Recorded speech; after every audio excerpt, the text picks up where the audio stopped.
Good evening. Laura Donnelly here from Dancing with Ease, Body, Brain Balance with day 168 of Strange and Interesting Times. They're really strange. And really strange today is my computer. It's kind of spinning. But now what you are seeing is that I have this thing. How far can I push something? I think it started as a dancer. How far can I push my body? How long can I balance? How many jumps can I do at the end of dance class? You would be just totally exhausted, and then you would have to do 64 changements in a little pattern with your head going side to side and your arms going very slowly up and over, not bouncy like your jump. So your arms had to go in a very different rhythm. Sometimes you would do 64 beats. It was an endurance thing at the very end. So I did this when I got my new car. It has all the digital stuff, and it tells you zero. When is 0 miles before you have to get gas? Like you have 0 miles you can drive. Well, that's not true. On my car, in weather without having to use the air conditioner, I can go 20 miles when it says 0. In the summer, when it's hot, in the city driving, that was 20 miles on the highway. Steady speed, no fluctuations, no stopping and starting. In the city, it's less than 20 miles. And you can guess how I found that out. That's a story for another day. So same thing with my computer. It's still working, just like my body. It's getting a little older. It's still working. And I'm challenging it to see how long it can still keep working. I have been moving stuff off, and I am going to get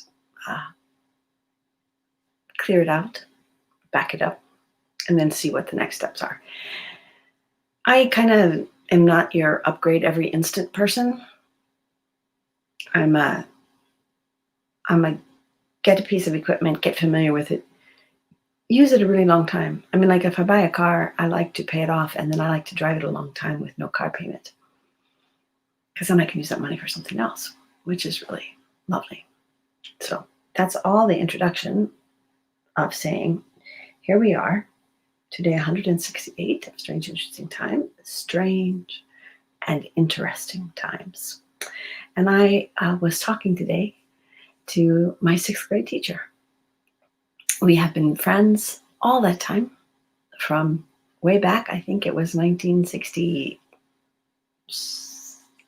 9, something like that. And we have been friends for ages. And she wasn't very long in my town teaching, but she went into the Peace Corps, or she went into some kind of service thing, and she went to Europe, and we exchanged addresses, and we started writing when I was a kid. And she had recently she was moving, and she cleaned out her desk, and she still had all my letters, and I still have all her letters. So she sent me my letters that I had written to her over time, from the time I was 11 until now, when we started doing email, which isn't nearly so tactile. I'm not sure I can do it, but I keep thinking I'm going to go back to a letter writing practice, but I haven't quite done it because, man, I can type fast. And I'm not so fast with writing, but maybe that's part of the benefit of writing by hand, is that we aren't so fast. Our thoughts don't move so quickly. And we have time to reflect while we're writing. And so today's topic, silence, listening, reflecting, and praying, came from my conversation with Mary. She's been doing, hey, Donita, hey, Brittany, it's so great to see you guys. Thank you for dropping in. In the COVID times, the shutdown times, she has been doing a retreat practice that has been offered by some Benedictine nuns. And she was sharing with me these 4 pillars, which are some of the pillars of the Benedictine practice if you're in a monastery. And she said, but she thought we talked about these things, and we talked about how how they relate to a lot of the work I practice on myself and that I've been sharing here, and the ideas of ease, and how we can use these concepts in our life in a way that supports more ease and harmony in our own being, and then how we can use these to be more present and more authentic. So the first pillar is silence, which is part of a lot of meditative practices. And quite interesting. My first experience of silence was being in school and doing the Iowa Basic Skills Test, which I don't even think they give anybody anymore. But there's little tiny things you had to fill in the circles with your pencil, and they were timed, and you go and you would be, you'd get in your chair and you have your pencil and your eraser, and the teacher would pass out the little papers with all the circles on them. And then she would say, now you get ready, and you had your booklet with your questions in it. And, the clock is ticking up to 9. And, I'm sitting there just absolutely silent, not waiting for it to be time to start the test. And then right before 9, she says, okay, now when I say start, you must not speak at all for the whole rest of the test. And it'd be about 15 seconds till 9. And she'd go, start. And I would just feel 5,000 words shoot into my mouth, and I wanted to say something because I had to be quiet. So now, one of the things well, that's my first experience of silence. What was challenging and difficult. But now I don't even turn the radio on in my car when I drive, and I drive all through Kansas through this open space,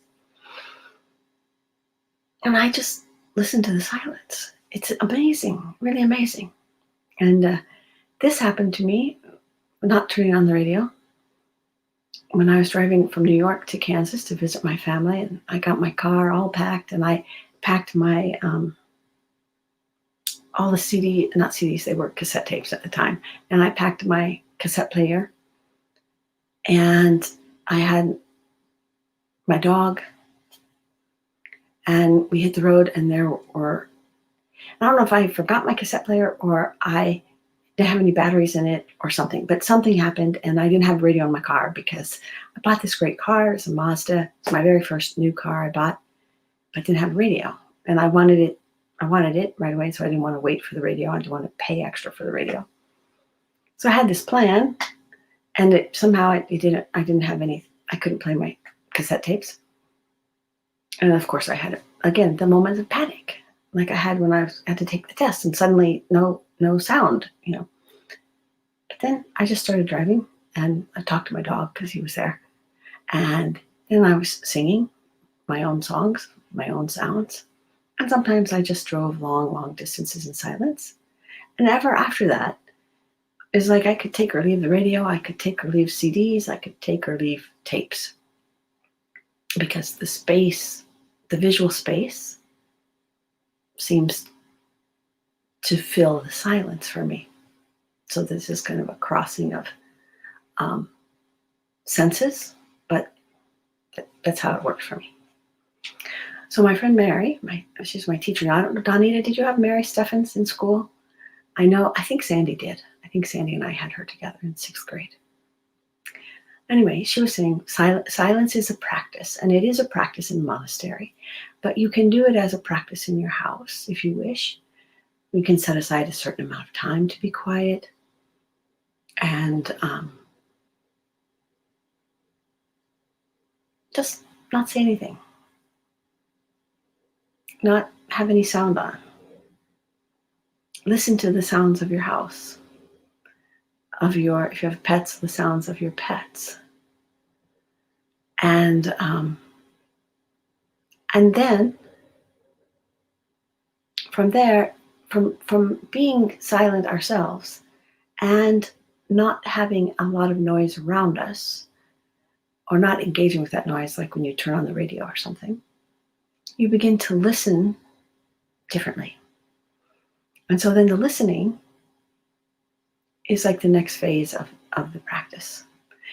And we had Tracy Jane really early in the Healing Path series, and she spoke about listening as a practice and listening as a means for improving communication. So not listening with the idea of what you're going to say next, but listening, just listening, what's coming in. And combined with practicing silence, then no matter what comes in, we don't have to put out.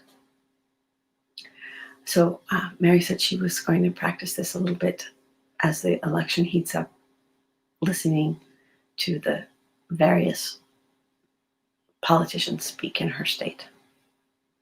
And she was going to see what happened if she, because a lot of times people say stuff on TV and then you yell back at the TV, and this is, not very relaxing and not very effective. They don't hear you if you yell at your TV. But so she was going to do that. Then after listening is a process of reflection, thinking about what you heard. And you can do reflection in silence. You can do reflection while writing. Journaling, for example. And you can do a lot of what I've sometimes talks about here is looking at things as if each thing is three-dimensional. It's not one-dimensional or flat or two-dimensional with a flip over. Yeah, taking deep breaths helps too, especially if you're listening to the news or the television. But things are really three-dimensional. Even my hand, which it has like a back and a front, it also has a side. Well, sides all around. And if I turn it this way, it has a top and a bottom.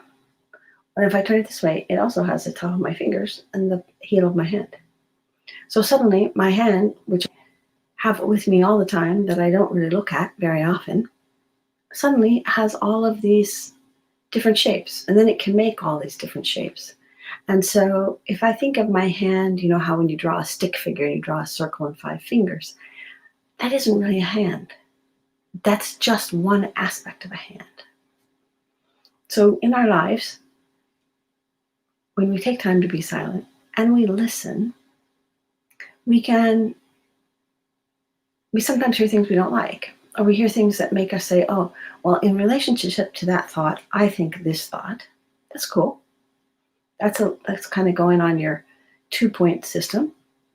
But then if you take some time afterwards to reflect and to think, okay, so we have this right and left thing. What else is there? Is there above and below? Is there a diagonal view of this idea or concept? And so reflecting gives us an opportunity to see and learn different things about something we might think we know something about. And because this was a meditative retreat put on by the Benedictine nuns, the final step was prayer. And the prayer comes out of the silence and out of the listening and out of the reflection. And from that, the prayer kind of grows. The thing to focus our mind on and our heart and our spirit that is going to be most beneficial. Not our idea of most beneficial, but just putting out the most beneficial solution to this problem, the most beneficial outcome from this situation. When my mom used to worry about me, because I did strange things like drive across the country by myself when I was younger, and she thought that was dangerous, and so she would worry about me. And I would say, Mom, please don't worry. And I know if I ask you not to worry, that you can't just stop worrying about me.